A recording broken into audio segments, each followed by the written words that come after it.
Welcome back to Iron Rage, the show where John Romano, Lee Priest, and I rage about what's bothering us in the world. And today's topic is the anti-rage, the anti-rant.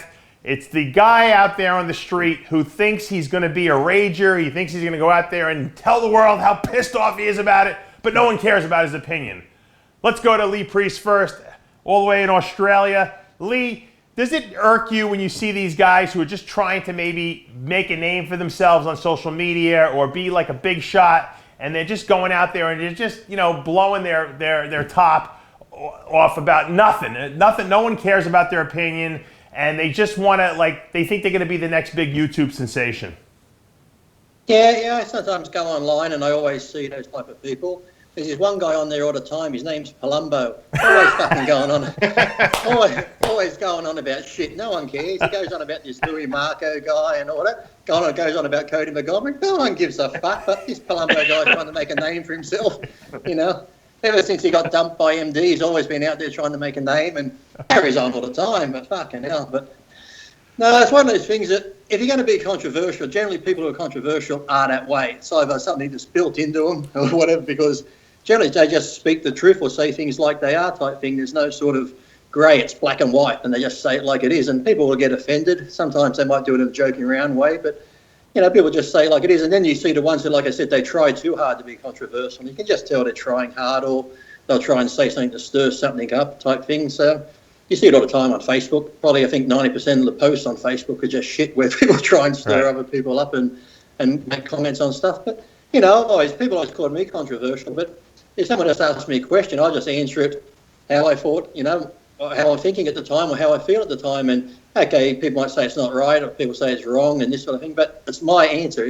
I'm not here to be politically correct and think, now if I answer it this way, will I get in trouble or will I offend people? If you ask me a question, I'm going to answer it the way I see fit to answer it and how I believe I should answer it. So I've always just been that way. And people say, back in the day, Lee, bite your tongue and all this sort of stuff. But I think it was 92, 93 when I got my pro card, and someone sent me an old Muscle magazine, 94, and I was on the cover with Laurie Donnelly and big letters on the bottom, Lee Priest suspended. I think, well, fuck, that didn't take long, did it? I had my pro card for I had my pro card for 1 year and I was already suspended. How many times have you been suspended, Lee, over the course of your career? I think I ended up paying over $20,000 in fines. I've had a few suspensions. I should make the IFBB Hall of Fame just for that. Yeah. You definitely have the record in that regard. John, let me go to you, John. My whole take on the ranting and the raging on YouTube, social media outlets, Instagram, is you got to be yourself, because people love reality TV. They want people to be themselves. Why are these people trying to be something that they're not out there? Because it just comes off as disingenuous. It does for sure. Well, you got to look at it this way. Raging is an art, and you are either endowed with it or you are not. Now, take a guy like Jimmy the Bull, okay, or Derek, or the late Derek Anthony, for example. These rages were, any one of them were epic. Especially both of them with the veins sticking out of the neck and getting close to blowing a gasket. I'm sure it's contributed to Derek Anthony's death. His hyperactive rage. But people watch that, and it's like, who wouldn't want to give one of those Jimmy the Bull stories, right. Yell, scream. So they see that and they figure, hey, if I just yell and scream and talk with a New York accent, I'll be just like Jimmy the Bull. But that's like saying, I'm going to pick up a saxophone and play like Coltrane tomorrow. It's just not going to happen. You either have it or you don't. If you don't have it and you come off as trying to have it, you only look ridiculous. Mm-hmm. There's that category. Then there's the category, it's like the Lee Priest category. I mean, Lee is just blunt, honest, politically incorrect, tells it like it is. But I'm and because of his content, because of the content of what he rages about, he doesn't even have to raise his voice. In fact, the quieter he talks, the closer you listen. It sounds better. It sounds better when I quietly say, "You're a fucking cunt, you wanker." See how peaceful that is. It's like endearing. It's not like saying you're a fucking cunt, mate. I say, you're a cunt. I think you're a cunt. See, that's like real nice. Lee, why it just rolls right off your tongue. Right. Exactly. Why can Australian people say the word cunt and it doesn't sound that bad? It sounds funny. Actually, well, when Flex come down and he followed me around, did that story that time, he actually learned that cunt down here's like a term of endearment. You like your mates are cunts. How you going, you cunt? What are you doing today? Oh, I'll hang out with these cunts. It's just almost like saying your mates. So down here it's just like, yeah, us cunts are going to the beach. We're doing this. Hey, what's up, cunt? It's like we don't think nothing of it. But my mum tells me, Lee, don't use the word cunt. That's a beautiful thing that's useful, and people make love with that. I'm like, oh, shut up, mum, stupid cunt.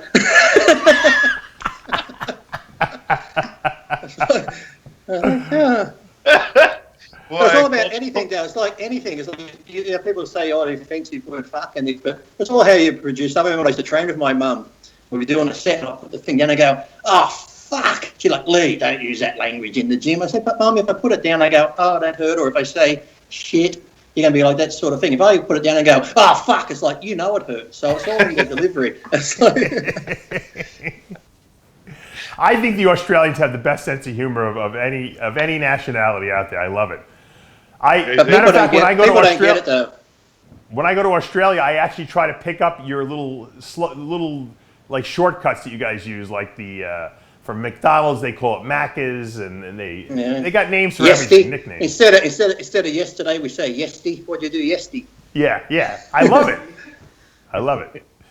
John, getting back to what I was saying, so you have these people online who go on there and they try to make their own YouTube channel, and they try to be controversial, and they try to criticize people and be funny, and they come off as just horrendous, and they get like 25 views per video.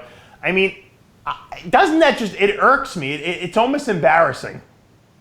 Well, it's embarrassing for them, for sure. But I mean, for it to get far enough under my skin to irk me just gives them too much credence as far as I'm concerned. So, I mean, think of the ones that easily come to your mind right now. They're usually large, round people, and they come off that way. And you can't. I've never taken any of these guys seriously. I mean, maybe I've watched one or two of their videos, to give them the benefit of the doubt. Like maybe, hey, I'll find something good. Somebody's got some talent. But it's invariably wannabes. And the thing is, like Lee said, you can't just be controversial. It's either you are or you aren't. So it's like saying, okay, speak Russian right now, fluently. Right. And creativity on demand. Both of those things together don't ever work. So if you are a legitimate personality with the right to rage about the things that you're raging about and pull it off in a way that is, endearing and comical or at least respectable, then you have a good chance of getting a following.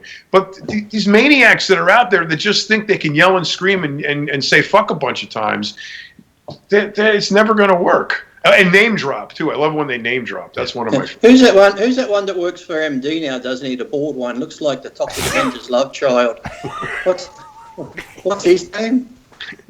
We don't like to mention it because we don't want to give him any recognition. Yeah. Oh, well, you know what I'm talking about. It looks like the Toxic Avenger and Louis Marco had a baby together. You know what I'm talking about? Large and round, as I expressed. Yes, yeah. People like that is like amazing that they always come on and say this stuff and. Who? Uncle Fester, you're talking about, right? Uncle Fester's father. Yeah. He looks related to him, yes. You know what? Look, this is my advice I give people. Do what you're good at. My wife Amanda watches this YouTube channel all the time. It's this woman who she gave birth. She's got 3 kids. All she does is talk about her kids. The different toys and the different things she buys for them, and the Pampers and the shit they put on the lubricant they put under there, the wipes they use. It's I find it to be the most boring channel of all time. But that's what my wife is into right now because we have babies. So she watches it, and this woman is boring, but it's not, because it's informative for mothers who are trying to find out how to do things, for the first time. And if there's something happens to their kid. So everyone has their own level of expertise, their own things that they find that they're passionate about. do what you're good at. Don't try to do what you're not good at, because then you just come off as sounding like a moron. What channel are you watching that's boring? I watch a channel about lubricants and wipes, and it's totally different to that. You're telling people to do what they're good at. Half the people in the bodybuilding would tell them to do what they're good at. They'd be sitting at home fucking pulling their dicks all day. They'd be fucking masturbating all day. That's all they're good at. I want to ask you guys these two questions. What do you think about this gymnastics doctor, Larry Nasser, who's got sentenced to like 150 years, who was supposedly these girls would come into his office, he was like a homeopath, not a homeopath, he was what is it called? The doctors that gynecologist, a doctor of osteopathy. So he would do manipulations. He would stick his fingers inside their like vaginas and their anuses, and he would under the guise of doing some kind of physical therapy on them. And he's been doing this for like 30 years, abusing all these top gymnasts as well as low-level gymnasts. And he's now been convicted, and he's been sentenced to like I think something like 70 to 150 years. I mean, what the fuck's wrong with this world? What a bunch of sickos. He's just misunderstood. He just had a different technique, that was all. He might have been taught in the different country on how they do things. I did see on the news this morning, the headline, and one of the girls who was on the court case, she said that he used to do it in front of her mother. So I'm thinking, what the fuck was her mother doing? He said she used to go into the room with her mother, and he would sort of sexually assault her with her mother in the same room. So I'm thinking, what the hell is going on there? If the mother's sitting there and watching what's happening, so who knows what's going on. How long does he last in jail, John, this guy? Child molesters don't usually last very long. They either end up in protective custody or they end up dead, getting something, happening to them. Right. But you know what? I have to say this. My wife's an attorney, and she works for the Attorney General's office as an assistant AG. And the cases that she is reading, the transcripts of the trials and whatnot that she's reading. So some of this stuff is just so heinous and so sick and so depraved, and it's 100% men perpetrating it against women and girls. And I listen to her, go on about some of these things, and you really walk away sometimes feeling ashamed to be male. Yeah. Because it's just disgusting what the human male mind can contrive, and this scumbag fucking doctor is a great example. I mean, it was over 100 girls that is 160 or whatever. How can you molest that many girls and get away with it for that long? I mean, you'd think after the third one, somebody would have said something. But it's the cover-up, John. It's the ultimate cover-up, because the USA Gymnastics is covering it up. The Carollis, the Bella and his wife, the Carollis that had the ranch out there, were covering it up. It was like they were like allowing this guy to just be a predator, and it's so crazy. It's just it blows my mind that those who enabled him should go to fucking jail too. Well, they are. They're investigating these guys now. Yeah. Sooner the better. Well, how long do you think it's going to take before bodybuilders actually get the courage and stand up and finally come out and say that when they were doing photo shoots that Steve Blackman rubbed up their glutes with oil? Except the difference is he'd love to go to prison, right, John? He'd thrive in prison. Are you kidding me? His never-ending supply of glutes. It'd be like pin the tail on the donkey for him in prison. It would be like sending a chocoholic to Hershey Town. Literally. Well, guys, remember, the take-home message today is be yourself. Was there a message? Be yourself. Don't try to be anyone you're not, because it's not funny when you're not controversial, all right? Exactly, because I know myself like the back of my hand. Fuck, I've never noticed that mark there before. What the fuck? Who knows? See, we're actually calm today. That wasn't raging. This is very calm talk today.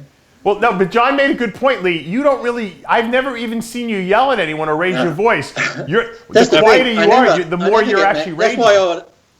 That's why I'd always get annoyed when people always come out of that whole roid rage topic and stuff. I said, when I died, actually, people always ask me. I actually get annoyed, but I never get mad. But people always say, what's wrong? What's wrong? Because I just get quiet. I don't talk. I just sit there. I might think about training, what I got to eat, this sort of thing. But I never get mad. I never raise my voice. Even in a car, I don't get that road rage. I just be like, oh, you're a dickhead who cut me off. I just be like, look at this stupid idiot. But no, I've never had that thing where I had to raise my voice or yell at someone and that sort of thing. So I don't know. I'm a peaceful person. I'm misunderstood, and I've been suspended for all these bad reasons I don't know. Lee is the exact opposite of Jimmy the Bull. Yeah, I was gonna say Jimmy gets cut off by an Asian guy, and he goes crazy. He starts, he starts losing his freaking mind, and then he comes in and does our TV. I got a rage. I'm gonna find it. He did a rage on an Asian guy in a beat up white van who cut him off. Do you remember that, John? Yes.